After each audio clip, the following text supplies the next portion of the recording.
Coucou tout le monde. Salut. Je vous retrouve avec Sam. Oui. Pour une vidéo dont je vous parle depuis un bon moment maintenant. Et étant donné qu'il était avec moi aujourd'hui, je me suis dit, pourquoi cette fois-ci je ne ferai pas l'histoire de ma deuxième grossesse, le récit quoi, Ouais. avec l'autre personne très concernée, A priori. qui l'a vécu avec moi du début à la fin, les tracas comme les trucs sympas, la totale. Oui, c'est vrai.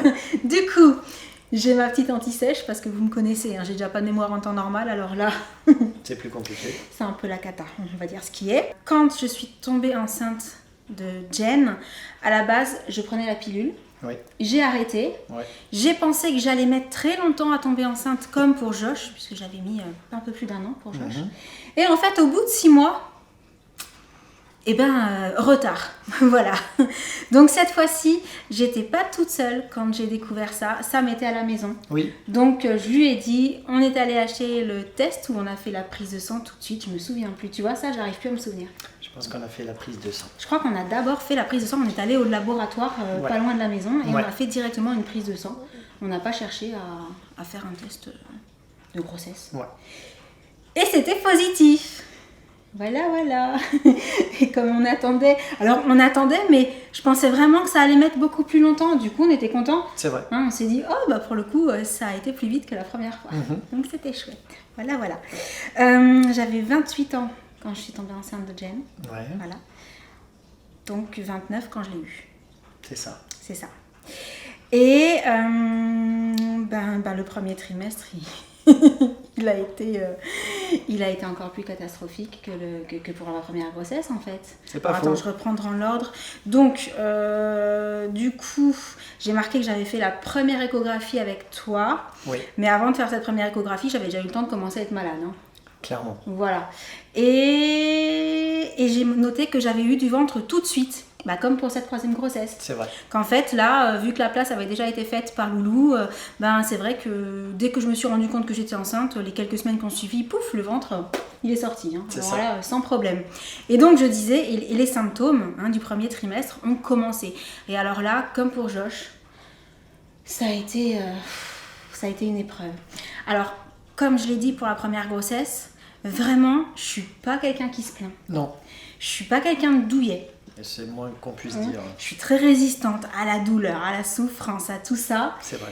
Et pourtant, qu'est-ce que c'était dur. Ça a été compliqué. Oh là là. Donc les mêmes symptômes, cette envie de manger tout le temps, c'est cette envie de manger, mais à la fois cette nausée qui faisait que par contre, comme pour Josh, je vomissais toute la journée. Oui. Mais vraiment, Et tous les jours. c'était pas les nausées matinales. Non. Parce que ça, c'est un petit peu la légende urbaine, les nausées du matin. Non, je vous assure que pour énormément de femmes, la nausée, elle n'est pas que le matin. Quand vous êtes vraiment nauséeuse enceinte, ça peut être toute la journée. C'est-à-dire que, en fait, j'ouvrais les yeux dans le lit le matin, j'avais déjà envie de vomir. Ouais. Enfin, le matin ou très tôt le matin. Oui, Dans la nuit. c'était Voilà. très tôt le matin. Je confirme. Avant même de poser le pied par terre. C'est clairement. Et en fait, je trouvais pas de solution. Enfin, je savais pas quoi faire pour que ça passe. Il n'y avait Non. rien qui fonctionnait. Non. J'ai essayé, je dormais avec des... Oh, je me souviens, j'avais des pitchs aux pépites de chocolat sur la table de nuit. J'ai tout essayé, les gâteaux, les fruits, tout. Et en me disant peut-être qu'en mangeant avant de me lever... Que dalle. Il y a Rien qui n'y a me faisait. fait. Et j'ai été prise de vomissements tellement violents qu'il y a une anecdote dont je me souviens. Et ta mère doit s'en souvenir parce qu'elle était là à cette période. Oui. Et j'ai eu peur. Je suis pas du genre à avoir peur facilement. Là, pour le coup, je me suis fait peur. Je suis allée vomir vraiment très violemment. Et en fait, quand je suis allée au lavabo pour me rincer, forcément, là, je me suis regardée dans le miroir et j'ai aperçu que j'avais tout l'œil, tout le blanc de l'œil était rouge sang. Il n'y avait plus du tout de blanc, rien. Je me suis retrouvée avec un œil blanc, un œil rouge. Et là, j'ai le cœur qui s'est mis à battre. Je suis allée voir tout de suite ta mère. Je crois que tu n'étais pas présent à ce moment-là, que tu es rentrée après. Et en panique en lui disant pas normal, il y a un truc qui se passe qui est pas normal. Du coup, elle a appelé tout de suite le docteur qui lui a dit ne paniquez pas, en fait, le vomissement était tellement violent qu'elle a fait péter tous les vaisseaux de son œil. Voilà, c'était aussi simple que ça. Mais alors, impressionnant, vraiment, je m'en souviendrai tout le temps ça. Ça m'est arrivé qu'une seule fois, mais ça a été la fois où j'ai bien paniqué. C'est assez. Voilà, juste une fois, c'était bien. Et je pense que c'est aussi, parce que je me le suis noté là, c'est aussi à la fin de ce premier trimestre, parce que moi, les maux du premier trimestre, ils débordent un peu sur le deuxième trimestre. Je pense que vous l'avez remarqué avec cette troisième grossesse aussi, que j'ai fini par être hospitalisée. Ouais, malheureusement. Parce qu'en fait, le problème, c'est que j'avais la sensation de faim, j'avais l'estomac qui faisait des siennes, j'avais les nausées, mais je finissais en fait par ne plus réussir à m'alimenter, alors que je prenais du poids, par contre. Le truc incompréhensible, j'avais beau vomir toute la journée, je prenais du poids, largement autant que pour Josh. Et à un moment donné, en fait, on a commencé à craindre. Ouais, s'inquiéter. Parce que c'est vrai que la maman de Sam, justement, était là à cette période et elle essayait de me faire à manger pour que je mange. Et en fait, elle me proposait des plats qui me faisaient envie. Et une fois qu'ils étaient faits, elle me les emmenait au salon sur le canapé parce que j'étais tellement dans un état de légumes que j'étais beaucoup sur le canapé. Et rien que d'apercevoir le plat, je filais à la salle de bain pour aller vomir. Ouais. Voilà. Je n'arrivais plus à manger. Ça devenait très très très compliqué. Donc on a eu peur que j'ai des carences, des trucs... Oui, qu'il y ait des choses embêtantes. Voilà, qu'il y ait des choses qui commencent à manquer pour moi et pour le bébé forcément. Donc on a appelé le docteur qui a dit « Venez tout de suite, on va l'hospitaliser ». Ils m'ont mis sous vitamine. Ouais, super. Ouais, ils m'ont mis la totale, ils ont vérifié. Ça allait dans l'absolu, mais les résultats étaient bons. Ouais, t'étais pas anémie. Et par contre, ils m'ont observé manger en fait et ils ont compris. C'est-à-dire que quand l'assiette arrivait, le fait que je mette de la nourriture sur la fourchette, quand je commençais à l'approcher de ma bouche, j'avais carrément les gouttes de sueur qui dégoulinaient, tellement la nourriture me rendait malade. Ouais. Rien que... En fait, je voyais une pub à la télé de McDo, de n'importe quoi, déjà j'allais vomir. Donc déjà ça annonce la couleur. La nourriture me mettait dans un état tel que la personne l'infirmière qui était là, en fait, a fini par me dire « Mais vous avez un problème avec la nourriture, vous souffrez d'une maladie, genre anorexie, un truc comme ça. » Je fais « Ah non, mais pas du tout. J'adore manger en temps normal. » Mais là, c'était plus fort que moi. La nourriture était devenue une aversion, quoi. Mais ça a fini par passer. Heureusement. Ouais. Bon, vu que les analyses n'étaient pas trop mauvaises, ils m'ont remis des vitamines, etc. Ils ont fini par me renvoyer chez moi. Je ne sais pas combien de temps après. Une petite semaine. Je suis restée une petite semaine, 4-5 jours, quelque chose comme ça. Et je suis rentrée à la maison. Et ça a commencé à aller mieux, j'ai noté, à partir du 6e mois seulement. C'est pour vous dire comme au niveau de la nourriture, j'ai quand même eu un rapport avec la nourriture qui a été compliqué. Voilà. Mais je prenais quand même des kilos. Donc tout allait bien dans l'absolu. Moi j'allais mal, mes bébés, le corps, tout ça. Tout se passait bien. Tout allait bien. Heureusement. Par contre, j'étais dans un état qui n'était pas... Ouais, t'étais pas... On va dire que là, quand même, que sur cette troisième grossesse, les symptômes sont un peu plus vite passés. Oui. Et que je me suis un peu mieux remise. Oui, et puis ils ont été contrôlés aussi. Oui. On a trouvé comment me soigner pour atténuer le truc. Voilà, ce qu'il fallait faire. À cette époque-là, autant peut-être que on est passé à côté de quelque chose. C'est pas impossible. On sait pas. En tout cas, au moment où ça m'est arrivé, on ne savait pas quoi faire. Personne ne savait quoi faire. Les docteurs étaient complètement désemparés. Complètement. Alors, c'était pas un cas dramatique, attention, comme je vous le dis toujours, ce qui m'est arrivé par rapport à ce qui peut arriver à d'autres femmes, c'est pas... beaucoup plus grave. Là, on est dans la partie où je l'ai mal vécu, mais enfin, tout le monde allait bien, donc pas de quoi non plus en faire toute une histoire. Ouais. Mais enfin, c'était pas une grossesse très agréable. Non, c'était pas drôle. C'était pas drôle quand même. C'était pas drôle sur le moment, c'était vraiment pas drôle du pas. tout. Du coup, on arrive à la deuxième écho, et cette fois-ci, contrairement à la grossesse de Josh, tu as pu venir avec moi à cette deuxième écho, et c'était chouette. Génial. Est-ce que tu t'en souviens bien, toi? Très très bien. Oui? Oui. Parce que moi, je t'avoue que quand je vois maintenant les échos, il y a quand même des choses que j'ai oubliées. Non, je m'en souviens. Ouais. Vraiment. Je le redécouvre avec bonheur et j'ai plaisir à entendre un petit cœur battre ou ce genre de choses, mais je m'en souviens très bien. Ah oui, le cœur qui bat, ça on s'en souvient. Ouais. C'est vraiment le moment où... Ça marque à vie. C'est bon. Ouais. Il bat tout toujours. va bien. Puis surtout, ça m'a marqué parce que on avait eu un garçon et là... Et c'est là qu'on a su, c'est ce que j'allais dire, c'est là qu'on a su que c'était une petite fille, parce qu'on a souhaité savoir. Et c'est vrai que sur le coup, quand on nous a dit que c'était une fille, on s'est dit « Oh, mais trop bien !» Carrément. On a le choix du roi, C'est ça. le garçon, la fille. Ouais. Donc c'était parfait. On était Voilà. comblés. On allait pouvoir tester les deux, voir ce que ça donnait. Trop cool. Par contre, à cette époque-là, je commence à me plaindre de mon ventre. Et je commence à dire à la sage-femme que j'ai commencé à aller voir vers le 7e mois, il me semble, que j'ai sans arrêt le ventre dur comme du béton. Ouais. C'est-à-dire qu'il y a des moments où je vais me pencher en avant pour faire quelque chose et je vais être obligée de me relever tellement mon ventre devient dur d'un coup en fait et que je ne peux pas rester pliée parce que ça demande vraiment à ce que je me détende un petit peu pour, je sais pas, ça sert quoi, énormément. Et quand je dis ça, on me prend un petit peu par-dessus la jambe, on me répond un truc du style oui, enfin bon, voilà, vous êtes enceinte, vous n'êtes pas malade, le ventre qui durcit de temps en temps, c'est normal. Oui, les contractions, c'est normal. Voilà, les contractions, c'est normal.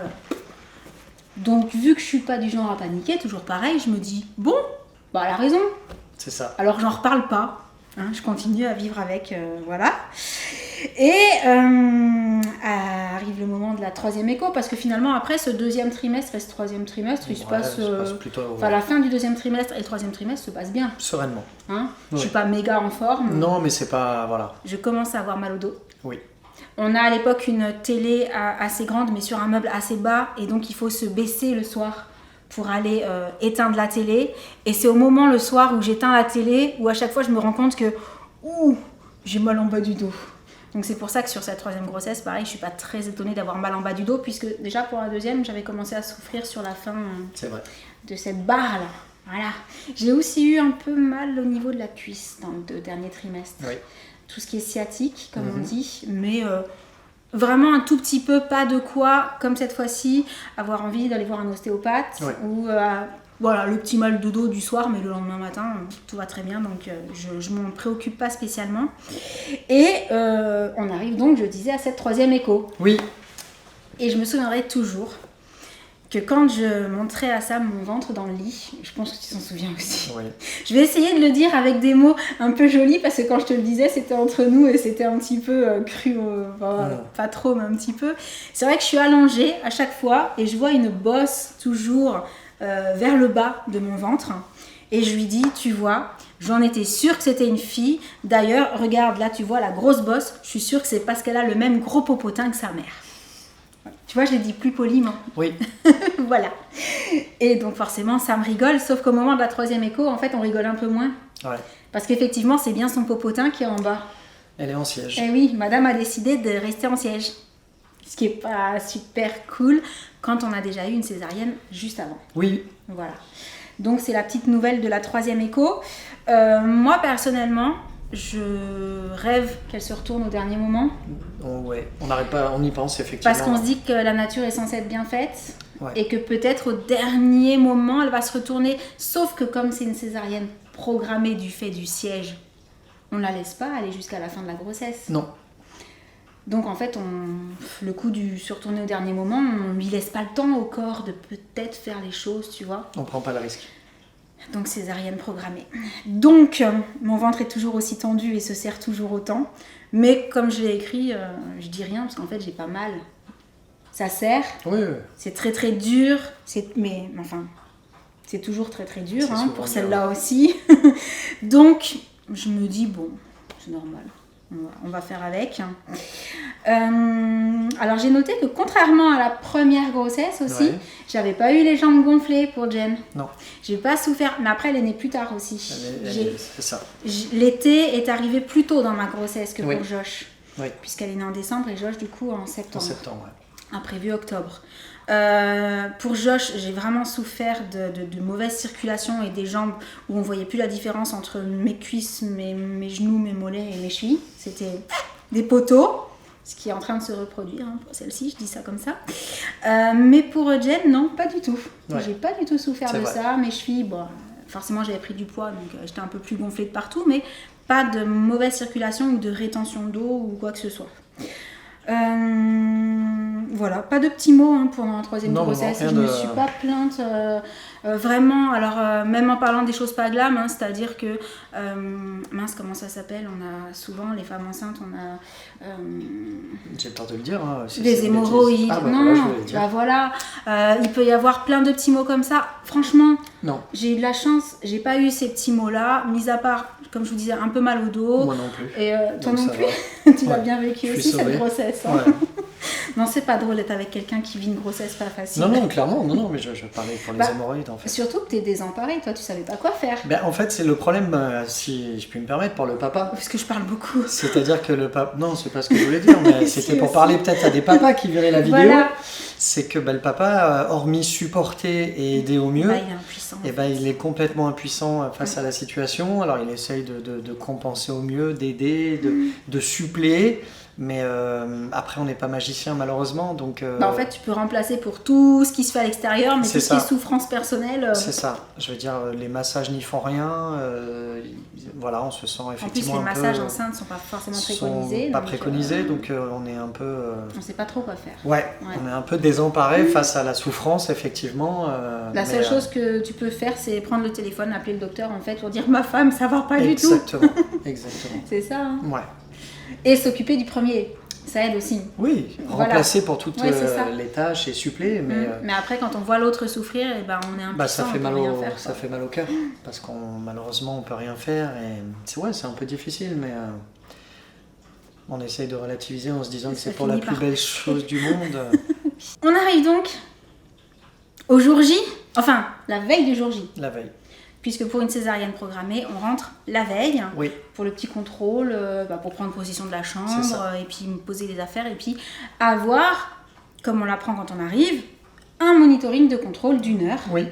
Donc, on est avec Josh. Sam reste dans la chambre avec Josh. Oui. Et moi, on m'embarque pour le monitoring. Pour l'anecdote, je me souviens même de ce qu'on regardait à la télé avec Josh. Ah, c'était quoi ? On regardait K2000. Ah, trop fort. Incroyable. Et Josh, qui adorait et adore toujours les voitures, connaissait pas cette série puisque c'est une série du Moyen-Âge. Donc en fait, en voyant ça, il a halluciné. La voiture qui parle, qui se déplace, j'ai pas dit préhistorique, chef. Ah, merci. Donc voilà, et je m'en souviens vraiment presque comme si c'était hier, c'est assez rigolo. Sauf que tu te souviens aussi du truc moins rigolo. Et oui, je me souviens du truc moins rigolo, puisque j'ai eu la chance d'y assister. Donc, Alors, j'ai déjà parlé pour ma partie, donc moi, vu que je vais faire le monitoring, je suis embarquée, on me met dans la salle où on vous met tout le matos, avec l'écran qui montre donc le cœur de la maman et le cœur du bébé. Et on reste 1 heure comme ça. 1 heure se passe. Oui. Et au final, au bout de l'heure, on vient me voir et on me dit, enfin on est venu me voir plusieurs fois, hein, on ne vous abandonne pas 1 heure toute seule à rien faire. Par contre sans télé, sans rien, donc c'est long quand même. Hein. Nous ça allait. Oui, vous ça allait. Après ça allait moins bien quand même. Ouais. Et puis en fait, on voit que j'ai des contractions. Donc on vient me voir en me disant, mais vous les sentez les contractions là ? Alors je dis oui, je les sens, ça fait même un bon moment que je les sens, j'en ai parlé à ma sage-femme, j'ai ça depuis un moment déjà. Mais elles sont très très très fortes, vos contractions, vous vous en rendez compte ? Non, pas trop, parce que vu que ça fait justement 2 mois qu'elles sont comme ça, et qu'on m'a dit que c'était rien, voilà. Normal. Mais elles sont intensité de travail, on va quand même vous laisser un petit peu sous monitoring. 1 heure de plus. Alors déjà, pendant 1 heure, on s'est bien ennuyé à rien faire pendant le monitoring. Et en fait, je me disais bien qu'il commençait à se passer un truc bizarre. Ouais. Puis nous aussi de notre côté pour le coup. Et donc toi, ça commence à devenir long. Oui, et je dis à Josh, et Josh me demande, il me dit mais papa, maman ne devrait pas être revenue, et donc je trouve ça effectivement un peu long aussi. Ça n'est pas du genre à patienter plus de 5-10 minutes, si ça doit durer 1 heure, ça doit durer si 1 heure, ça doit pas moi, durer 1 heure et quart. Pragmatique, voilà, 1 heure c'est 1 heure, c'est pas 1h10. Inquiétude, qu'est-ce qui se passe, exactement. Ça fait 1 heure. Donc j'ai demandé forcément à savoir ce qu'il advenait avec ma femme, et on m'a dit que tu étais à nouveau, en tout cas qu'ils avaient poursuivi le monitoring parce que voilà, il y avait quelques petites choses qui étaient un petit peu alarmantes. Et donc voilà, les choses se sont un peu accélérées en ce moment-là pour tout le monde. Du coup, je regarde un peu plus le monitoring. Vu qu'on me laisse 1 heure de plus, je me dis, bon, qu'est-ce qui se passe ? Parce que jusque-là, je regardais, je voyais les variations, mais j'essayais de ne pas me focaliser dessus. En fait, j'essayais de ne pas stresser, de ne pas stresser, de respirer, d'être calme, pour que tout se passe au mieux. Et en fait, je finis par comprendre, c'est pas compliqué, qu'à chaque contraction, c'est bien le cœur de bébé que je vois baisser sur le monitoring, que je vois passer de 130 à 60, c'est à peu près ça. Et là, je me dis, ah mince, c'est pour ça en fait qu'elle m'a posé la question. C'est parce que ce que je voyais tout à l'heure, qu'à chaque contraction ça baissait, c'est ni plus ni moins que la répétition de ce qui m'est arrivé avec Josh. Tout à fait. À chaque contraction, boum, le cœur du bébé il descend. Et là, Moi qui suis pas du style à paniquer, comme je dis toujours, là je panique à nouveau. Ouais. Mais intérieurement, ce qui fait que, vu que je suis seule dans la pièce de monitoring avec l'infirmière qui vient de temps en temps, ou la sage-femme d'ailleurs, je sais plus si c'est l'une ou l'autre, je panique pas en mode oral, en mode au secours, qu'est-ce qui se passe, etc. Je panique intérieurement et là en fait, elle revient dans la salle et elle regarde et elle voit ma tension dans moi qui commence à partir complètement en vrille. Et elle se dit, calmez-vous s'il vous plaît, voilà, restez tranquille. On va appeler le docteur parce que là c'est pas possible, le cœur du bébé qui descend, bon c'est une chose, mais vous qui commencez à pas aller bien, les deux là ensemble ça va pas le faire, on va l'appeler, on va voir si on peut pas peut-être accélérer les choses, voilà, faire ça en urgence. Et c'est vrai qu'à ce moment là, je crois qu'inconsciemment, psychologiquement, il y a tout qui est remonté. La césarienne du premier, l'urgence, l'écho fait en catastrophe, le cathéter, la salle d'accouchement en urgence, l'oxygène, la totale. Et je me suis dit, non, pas une deuxième fois. Voilà. Sauf que si, c'était encore un problème de bébé qui a du mal à respirer à chaque contraction. Et au final, la césarienne qui était prévue tranquillement le lendemain matin vers 8 ou 9 heures, je crois, a eu lieu très très très tôt le matin, parce que le temps d'appeler le docteur, de lui dire venez en urgence, parce que là la maman elle va nous faire une pré-éclampsie, ça va pas bien se passer, et tout a été avancé, voilà, pour vite mettre un terme à la souffrance fétale qui recommençait avec Jen en fait. La chance qu'on a eue effectivement à ce moment-là, je m'en souviens, c'est que ton obstétricien était de garde. Oui, il était pas loin. Donc ça c'était quand même rassurant aussi. Ça s'est bien présenté et donc on en arrive à ce que je vous disais tout à l'heure. J'ai eu la chance de pouvoir assister. Oui, parce que c'est vrai que tu n'avais pas assisté à la première. Non, et je m'étais senti... Ça aussi c'est très dur pour les papas. Puis pas là pour moi. Alors il y a les deux parties, c'est-à-dire que tu n'assistes pas ta moitié et tu es frustré par le fait que tu n'es pas là pour la naissance de ton enfant. Donc, tant mieux, il y a la maman. Mais en l'occurrence, maman, elle est complètement dans les vapes, elle calcule que dalle. En l'occurrence, quand il y a césarienne, la maman, elle est pas complètement bien. Je l'ai pas dit pour ma première parce que j'ai pu penser, mais maintenant que t'en parles, quand il m'a retrouvée en fait et qu'il m'a dit, mais t'as vu ton fils ? Je lui ai dit, j'ai aperçu ses cheveux parce qu'en fait, j'étais tellement choquée que dans ma tête, je n'arrivais pas à parler. Et en fait, il y a le champ. C'est ça. Stérile. Exactement. Et ils ont voulu me montrer le bébé par-dessus le champ. Et en fait, ils n'ont pas calculé qu'ils le mettaient pas assez haut. Oui. Donc en fait, j'ai juste vu ses cheveux. Ils l'ont pas mis. Le champ était trop haut. Ils n'ont pas mis le bébé assez haut. Et moi, je suis pas grande. Puis en plus, on a allongé. Et c'est la seule chose dont je me souviens, c'est de lui avoir dit j'ai vu que ses cheveux. Mais c'était vrai. C'est une réalité. Et en l'occurrence, mais le papa, il voit rien. Ouais. Il voit simplement le papa arriver avec le pédiatre. Le bébé arrivé avec le pédiatre. Le bébé arrivé avec le pédiatre, effectivement, et c'est à ce moment-là que tu découvres ton enfant, et ça prend du temps malgré tout. Dans les bras du pédiatre. Dans les bras du pédiatre, donc c'est un peu... D'ailleurs, à ce moment-là, tu dis, mais est-ce qu'il a ramené le bon ? Ouais, mais... Bon, non, mais... On pourrait se poser la question, effectivement, mais il arrivait parce qu'il directement part avec, de la chambre, et je t'avoue que je faisais les 100 pas à côté, donc... J'imagine. Donc voilà, mais ouais, non, c'est un peu dur pour les papas. Ah oui, j'ai donné aussi une anecdote qui n'est pas forcément glamour du tout, mais vraiment du tout. Mais pour vous dire à quel point il y a des choses quand même parfois qui sont lâchées dans les salles d'op qui sont pas toujours très rassurantes de la part de certaines personnes. Oui. En fait, c'est au moment de me recoudre. Voilà, puisque la césarienne, il y a quelques personnes, je pense, qui ont un très jeune âge, qui m'ont dit c'est quoi une césarienne ? Une césarienne, c'est quand on va chercher le bébé en passant par le ventre, ce qui n'est pas normal à la base. Ouais. Donc, il faut couper, voilà. Et donc il faut recoudre après pour que ça tienne. Et je me souviendrai toujours, ça m'a choquée, ça m'a marqué à vie. Ça résonne encore. D'entendre l'infirmière qui est en train de me recoudre, donc la partie extérieure, qui dit à mon obstétricien, j'arrive pas à rapprocher. Alors là, dans votre tête, il y a deux choses qui se passent. La première, c'est avec tout l'excédent, comment tu n'arrives pas à rapprocher déjà ? Il doit y avoir 3 tonnes de peau toutes détendues. Comment est-ce possible ?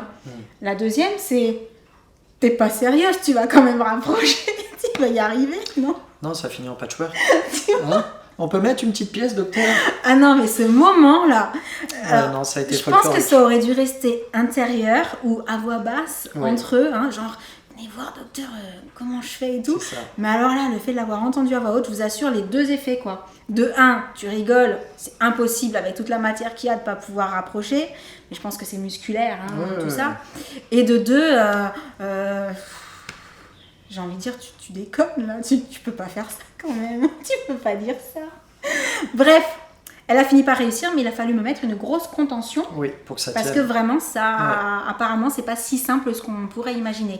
Mais ça, je sais pas, je n'ai jamais regardé de césarienne à la télé, j'ai jamais cherché à savoir comment ça se passait. C'est quelque chose du coup que je ne veux pas voir. C'est pas plus mal. Voilà, je suis quelqu'un qui image beaucoup les choses et du coup, je n'ai pas envie de savoir. Je sais, j'ai pas envie de voir. Tu l'imagines, t'as pas besoin de le matérialiser. C'est ça, je veux pas le matérialiser.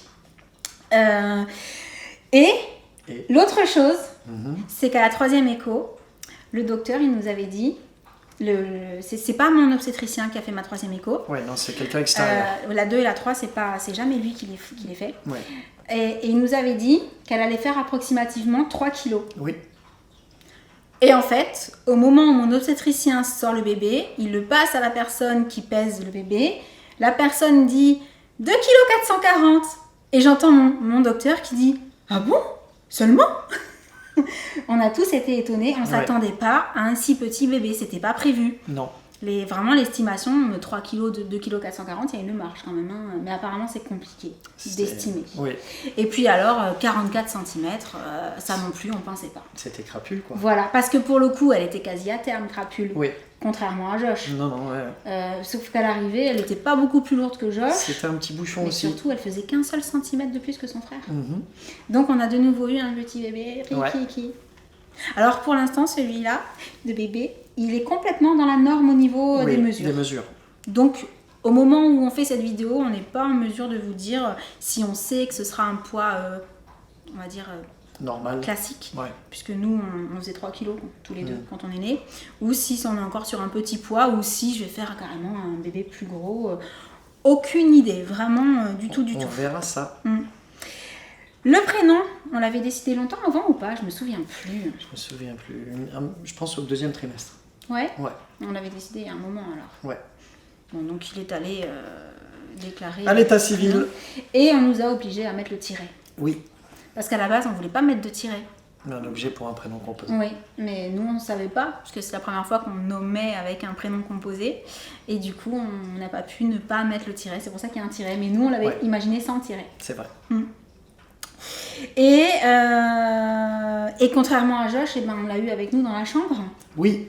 Et cette fois-ci, on avait vraiment notre bébé avec nous. Oui, ça aussi, ça change tout. C'était chouette. Ouais. Voilà. Et elle a tété très bien tout de suite. C'est crapule. Oui, c'est crapule, voilà. C'est la fille de maman, quoi. Elle a bien mangé tout de suite. Et j'ai noté qu'on est sorti dans la clinique, il me semble, au bout de 6 jours. Ouais. On est à peine resté une semaine. Ouais. Donc, parce que tout se passait bien, parce qu'elle a perdu un petit peu comme quasi tous les bébés, hein.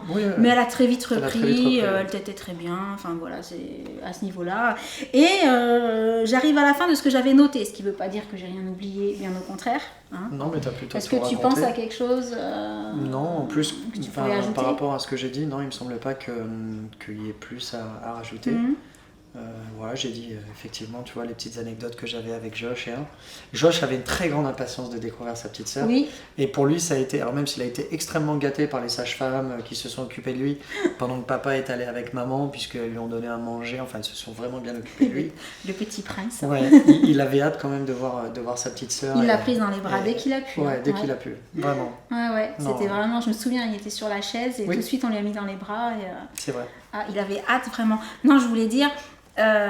juste par rapport à cette histoire de souffrance fœtale qui a fait que ça a été déclenché un petit peu avant le moment prévu. Par contre, une fois sortie, c'était comme son frère en fait. Elle allait très bien. Ah oui, c'est aucun La souffrance problème, était vraiment due aux contractions, mais alors une fois dehors... aucun problème derrière, mais vraiment aucun. Pas de couveuse, rien du tout. Hein. Tout s'est très bien rien passé. Du tout. Mais je crois qu'on a fait à peu près le tour de cette grossesse qui a été aussi pénible, je dirais, sur le début que la première, voire même peut-être même un peu plus. Peut-être même un peu plus, Ou différemment. C'est ce que je dis. 3 grossesses, 3 débuts de grossesse pénibles, mais 3 débuts de grossesse complètement différents. Complètement différents. Je vous en reparlerai quand je vous parlerai de celle-ci, quand elle sera terminée, parce que c'est vrai que j'ai pas fait de vidéo trimestre par trimestre. Donc je ferai une vidéo globale comme pour la première et la deuxième. Je pense qu'on a à peu près fait le tour de tout. Je pense aussi. Et donc j'ai réussi à allaiter Jen, puisque justement dès qu'elle est sortie, elle tétait, ce qui n'a pas été le cas de Josh. Je ne sais plus si je vous l'avais dit dans la première vidéo, mais je pense que je reparlerai allaitement, biberon, etc. dans une autre vidéo qui parlera plus de ce genre de choses-là. Ouais. Et donc, c'est la fin. Ouais. J'espère que cette petite vidéo vous aura fait plaisir. N'hésitez pas à nous mettre vos anecdotes en commentaire. Carrément. Comment ça s'est passé pour vous, s'il y a des symptômes ou des phases ou des choses que vous avez vécues aussi, comme les histoires des contractions, les histoires du cœur de bébé qui baisse, enfin voilà, qui ralentit, tout ce genre de choses. Si les papas avec vous... C'est ce que j'allais dire, les papas, les frères, les sœurs, si vous avez des anecdotes par rapport aux naissances de vos frères, sœurs, enfants, laissez un commentaire, je trouverais ça cool effectivement. Si vous aussi, quand vous étiez super méga malade, votre chéri il était à côté, il se disait... Tiens, prends une corbeille, laisse-moi dormir. Tiens, la bassine. C'est ça. Oh, c'est horrible. Tu veux pas aller dormir dans le salon, s'il te plaît? Non, t'es trop vilain. T'aurais jamais fait ça. Non. Non, sinon je t'aurais pris la corbeille et je l'aurais sur moi. sur toi. D'accord. Voilà. Bon, je serais allé dormir sur le canapé alors. Bref. Vous m'avez compris, si vous avez des anecdotes, des trucs rigolos ou pas forcément, voilà, si vous avez eu des tracas, etc. et que vous avez envie de partager, n'hésitez pas, c'est fait pour ça. Ouais. Et du coup, on vous laisse. On espère que vous aurez passé un bon moment avec nous. Et en attendant la prochaine vidéo, on vous envoie plein de gros bisous. Et on vous dit à très très bientôt. Ciao. Salut. Dédicace à tous les papas. Yep. Parce qu'il n'y a pas que les mamans dans l'histoire à chaque fois. Non, on est concernés.